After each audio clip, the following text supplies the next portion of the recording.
പുതിയൊരു വീഡിയോയിലേക്ക് എല്ലാവർക്കും ഒരിക്കൽ കൂടി സ്വാഗതം. അപ്പോൾ എല്ലാവരും സുഖമായിട്ടിരിക്കുന്നു എന്ന് വിചാരിക്കുന്നു. ഇന്നലെയൊക്കെ നല്ല മഴയായിരുന്നു. ഇന്ന് സ്കൂളിനൊക്കെ അവധിയാണ് പ്രഖ്യാപിച്ചിട്ടുണ്ട്. കണ്ണൂരൊക്കെ അവധിയാണ് ഇന്ന്. അപ്പോൾ കുട്ടികളെല്ലാം വീട്ടിൽ തന്നെയുണ്ട്. ഇന്നങ്ങനെ വലിയ മഴയൊന്നും പെയ്തിട്ടൊന്നുമില്ല. കളക്ടർ ഇന്നലത്തെ മഴ കണ്ടിട്ടാണ് റെഡ് അലേർട്ടൊക്കെ ആണല്ലോ, അതുകൊണ്ടാണ് ഇന്ന് സ്കൂളിനൊക്കെ അവധിയൊക്കെ പ്രഖ്യാപിച്ചത്. അപ്പോൾ എല്ലാവരും വീട്ടിൽ സേഫായിട്ട് തന്നെ ഇരിക്കുക.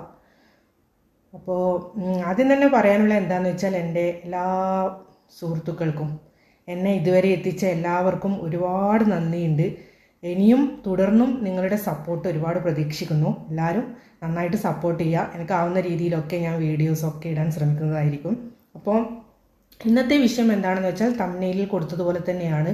അതായത് രേണുസുതിയായി ബന്ധപ്പെട്ട വിഷയം തന്നെ. രേണുസുതി എല്ലാവരെയും അമ്പരപ്പിച്ചുകൊണ്ടാണ് ബിഗ് ബോസിലേക്ക് കടന്നു വന്നിട്ടുള്ളത് അല്ലേ. ബിഗ് ബോസ് സീസൺ 7 അതിലേക്ക് രേണുസുതി വളരെ അപ്രതീക്ഷിതമായിട്ട് തന്നെയാണ് വരുന്നതിൻ്റെ തലേന്ന് വരെയും, എനിക്ക് തോന്നുന്നു അതിൻ്റെ കുറച്ച് മുന്നേ ഉള്ള സമയങ്ങളിൽ പോലും എല്ലാവർക്കും അവ്യക്തതയായിരുന്നു, അവരുണ്ടാവോ ഇല്ലയോ. പിന്നെ വേറെ നമുക്ക് അതിൽ ഇല്ലാത്ത കുറേ ആൾക്കാരൊക്കെ ഇങ്ങനെ ഗോസിപ്പൊക്കെ ഉണ്ടാവുമല്ലോ, അങ്ങനെയൊക്കെ ഒരുപാട് ആൾക്കാരുടെ പേരൊക്കെ നമ്മൾ കേട്ടിട്ടുണ്ടായിരുന്നു. അപ്പോൾ രേണുസുതിയും അതുപോലെ തന്നെ തലേന്ന് വരെ രേണുസുതി വീഡിയോസൊക്കെ ഇട്ടിട്ടുണ്ടായിരുന്നു. അപ്പോൾ എല്ലാവരും എന്താണ് റിയാക്ഷൻ വീഡിയോ ചെയ്യുന്നവരായ യൂട്യൂബേഴ്സായാലും ഒക്കെ കുറേ ആൾ ഇട്ടിട്ട് കണ്ടു, രേണുസുതി ഇല്ല, ബിഗ് ബോസിലില്ല, തിരിച്ചു വന്നു, അങ്ങനെയാണ് ഇങ്ങനെയാണെന്നൊക്കെ പറഞ്ഞിട്ട് കുറേ വീഡിയോസൊക്കെ കണ്ടു. പിന്നെ അപ്രതീക്ഷിതമായി എല്ലാവരെയും ഞെട്ടിച്ചുകൊണ്ടാണ് രേണുസുതി ബിഗ് ബോസിലേക്ക് പെട്ടെന്ന് തന്നെ കടന്നു വന്നതായിട്ട് നമുക്ക് കാണാൻ പറ്റിയിട്ടുള്ളത്. എന്ത് തന്നെ ആയാലും നല്ലൊരു കാര്യം തന്നെ. അവർക്ക് എന്താണ് ജീവിതത്തിൽ കിട്ടാവുന്ന ഒരു വലിയ കാര്യം തന്നെ ആയിരിക്കും ഇത്. കാരണം എല്ലാവർക്കും ഒന്നും ഇത് കിട്ടില്ലല്ലോ. കിട്ടാത്ത ഒരുപാട് പേര് വിഷമിച്ച് പുറത്ത് നിൽക്കുന്നുണ്ട്. എന്ത് തന്നെയായാലും ഇത് അവരുടെ ഒരു ഭാഗ്യം തന്നെയാണ് അവർക്ക് അത് കിട്ടിയത്. അത് നല്ല രീതിയിൽ കൊണ്ടെത്തിക്കാൻ അവർക്കാവട്ടെ എന്നാണ് ഞാൻ ആശംസിക്കുന്നത്. അവർ നല്ല രീതിയിൽ കപ്പൊക്കെ അടിച്ച് പുറത്തേക്ക് വരട്ടെ. എന്തായാലും ജീവിതത്തോട് പൊരുതി നിൽക്കുന്ന ഒരു പെണ്ണാണല്ലോ. അപ്പോൾ ബിഗ് ബോസ് സീസൺ 7 വിജയിയാവാൻ വേണ്ടി രേണുവിന് സാധിക്കട്ടെ എന്ന് തന്നെയാണ് ഞാൻ പ്രാർത്ഥിക്കുന്നത്. നമുക്ക് അതിലൊരു ചെറിയൊരു ക്ലിപ്പ് കണ്ടു നോക്കാം. എന്തായാലും രേണു അടിച്ചു പൊളിച്ച് കസറി കയറുക തന്നെ ചെയ്യുന്നുണ്ട്. ആ ക്ലിപ്പ് മാത്രം ഞാനിപ്പോൾ ഇടാം. അത് നിങ്ങളൊന്ന് കണ്ടു നോക്കൂ. അപ്പോൾ ഞാനിപ്പോൾ ഈ വിടുന്ന വീഡിയോ എല്ലാവരും കണ്ടിട്ടുണ്ടാവും തന്നെയാണ് ഞാൻ വിചാരിക്കുന്നത്. കാരണം ഇതൊക്കെ ബിഗ് ബോസ് വന്നിട്ടുള്ളതായിരിക്കുമല്ലോ. അപ്പോൾ ഈ ക്ലിപ്പ് കണ്ടപ്പോൾ ഒന്ന് നിങ്ങളെയും കൂടി കാണിക്കണം എന്ന് എനിക്ക് തോന്നിയത് കൊണ്ടാണ് ഞാൻ അത് ഇടുന്നത്. നല്ല രസം തന്നെയുണ്ട്. എന്തായാലും രേണു കസറി കയറുക തന്നെയാണ് ചെയ്യുന്നത്. ശരിക്കും പറഞ്ഞാൽ ഞാൻ ഈ ബിഗ് ബോസ് ഒന്നും ഇതുവരെ അങ്ങനെ കണ്ടിട്ടൊന്നുമില്ല. ഇങ്ങനെ ഓരോ ചെറിയ ക്ലിപ്സൊക്കെ ഇങ്ങനെ ഫേസ്ബുക്കിൽ വരുന്നതോ അല്ലെങ്കിൽ യൂട്യൂബിൽ തന്നെ ചെറിയ ക്ലിപ്പ് വരുന്നതൊക്കെ ഇങ്ങനെ ജസ്റ്റ് ഒന്ന് നോക്കാറുണ്ട് എന്നല്ലാണ്ട് ഇതുവരെയും ബിഗ് ബോസ് അങ്ങനെ ഇരുന്നിട്ടൊന്നും കണ്ടിട്ടുണ്ടായിരുന്നില്ല. കാരണം എന്താണെന്ന് വെച്ചാൽ ഒന്നാമത് സമയമില്ല, പിന്നെയെന്ന് വെച്ചാൽ നമുക്ക് ഇൻട്രസ്റ്റ് ഉള്ള ഇത് മാത്രമല്ലേ നമുക്ക് കാണാൻ പറ്റുള്ളൂ.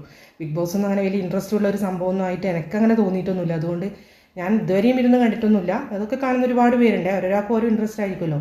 ഇപ്പോൾ ആയാലും ഞാൻ ഇതുവരെയും കണ്ടൊന്നുമില്ല ബിഗ് ബോസ്. ഇപ്പോൾ ഈ ക്ലിപ്സൊക്കെ ഇങ്ങനെ വരുമ്പോൾ മാത്രം എടുത്തു കാണുന്നല്ലാണ്ട് ടി വിയിലൊന്നും ഇങ്ങനെ ഇരുന്ന് കാണാറൊന്നുമില്ല. ശരിക്കും താല്പര്യം ഇല്ലാത്തതുകൊണ്ട് തന്നെയാണ്. കാരണം എന്താണെന്നറിയില്ല, ബിഗ് ബോസിനോടൊന്നും അങ്ങനെ ഒരു വലിയ താല്പര്യം തോന്നിയിട്ടില്ല. എന്തായാലും നല്ല പരിപാടി തന്നെ ആയിരിക്കാം. അല്ലാതെ ഇതൊന്നും ഇത്രപ്പാട് ആൾക്കാരൊന്നും കാണൂലല്ലോ. എന്തായാലും ഇപ്പോൾ ഈ ഒരു രേണു കയറിയതുകൊണ്ട് ഇപ്പോൾ ഈ ഒരു ക്ലിപ്പ് കാണാൻ പറ്റി. അത് കണ്ടപ്പോൾ ഒരു രസം തോന്നിയിട്ടാണ് ഇത് ഞാൻ ഈ വീഡിയോ ഇപ്പോൾ ഇട്ടത്. ഇനി ഒന്ന് കണ്ടു നോക്കൂ.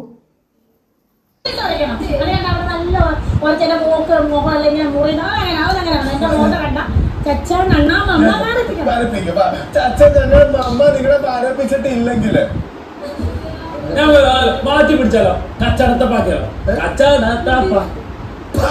നിങ്ങളുടെ അടുത്ത് ഞാൻ അഭിപ്രായം ചോദിച്ചില്ല കേട്ടല്ലോ. ഞാൻ ഈ ഡ്രസ് ഇട്ടേക്കുന്നോണ്ട് ഫുഡ് കഴിച്ചോ? എനിക്ക് വിശക്കണം. ചേച്ചിയുടെ മല്ലിട്ടതിന് ശേഷം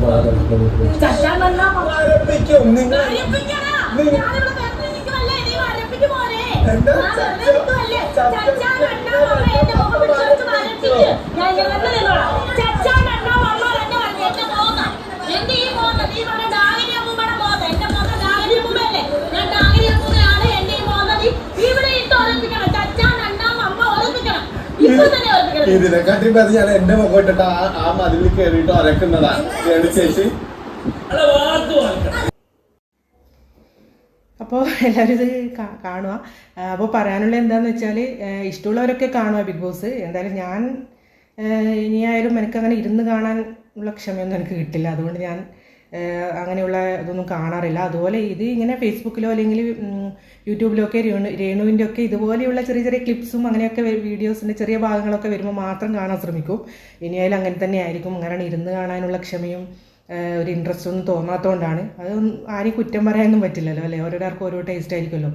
അപ്പം എന്ത് തന്നെയായാലും ബിഗ് ബോസ് നല്ല ലെവലിൽ തന്നെ എത്തട്ടെ എന്ന് ഞാനും ആശംസിക്കുന്നു. കാരണം വലിയൊരു സംഭവം തന്നെയല്ലേ അല്ലേ, ഒരു കോളിളൊക്കെ സൃഷ്ടിച്ചുകൊണ്ടാണ് അതിൽ പാർട്ടിസിപ്പൻസ് ഒക്കെ പങ്കെടുക്കുന്നത്. അവർ എന്ത് തന്നെ ആയാലും എല്ലാവരും ജയിക്കണം എന്നുള്ള വാശിയോടുകൂടി തന്നെ ആയിരിക്കും അല്ലേ മുന്നോട്ട് പോകുന്നത്. എന്തായാലും ഫസ്റ്റ് സീസൺ തുടങ്ങിയതുപോലെ തന്നെയുള്ള ആ ഒരു ഇൻട്രസ്റ്റ് എല്ലാവർക്കും ഉണ്ടാവട്ടെ. ഇഷ്ടമുള്ളവരൊക്കെ കാണുക, ഇഷ്ടമില്ലാത്തവരെ നമുക്ക് നിർബന്ധിക്കാനൊന്നും പറ്റില്ലല്ലോ അല്ലേ. എന്ത് തന്നെ ആയാലും ലാലേട്ടനും എല്ലാ ആശംസകളും നേരുന്നു. ഈ പരിപാടി വിജയിപ്പിച്ച് നല്ല രീതിയിൽ മുന്നോട്ട് കൊണ്ടുപോകാൻ വേണ്ടിയിട്ട് അതിൻ്റെ അണിയറ പ്രവർത്തകർക്കും എല്ലാവർക്കും പറ്റട്ടെ എന്ന് ഒരിക്കൽ കൂടി ആശംസിച്ചുകൊണ്ട് തൽക്കാലം ഈ വീഡിയോ ഇവിടെ സ്റ്റോപ്പ് ചെയ്യാമെന്ന് വിചാരിക്കുന്നു. അടുത്ത നല്ലൊരു വീഡിയോ ആയിട്ട് വരുന്നവരെ എല്ലാവർക്കും ഒരിക്കൽ കൂടി ടാറ്റാ. അപ്പോൾ ഞാൻ ആദ്യം പറഞ്ഞ പോലെ എൻ്റെ ചങ്കുകളൊന്നും മറക്കാൻ പാടില്ല. സബ്സ്ക്രൈബ് ചെയ്യാൻ മറക്കരുത്, സപ്പോർട്ട് ചെയ്യാൻ മറക്കരുത്, ലൈക്ക് ചെയ്യാൻ മറക്കരുത്, ഷെയർ ചെയ്യാൻ മറക്കരുത്. പിന്നെ ഇപ്പോൾ തൽക്കാലം ഒന്നും വേറെ പറയാനില്ല. അപ്പോൾ ഓക്കെ.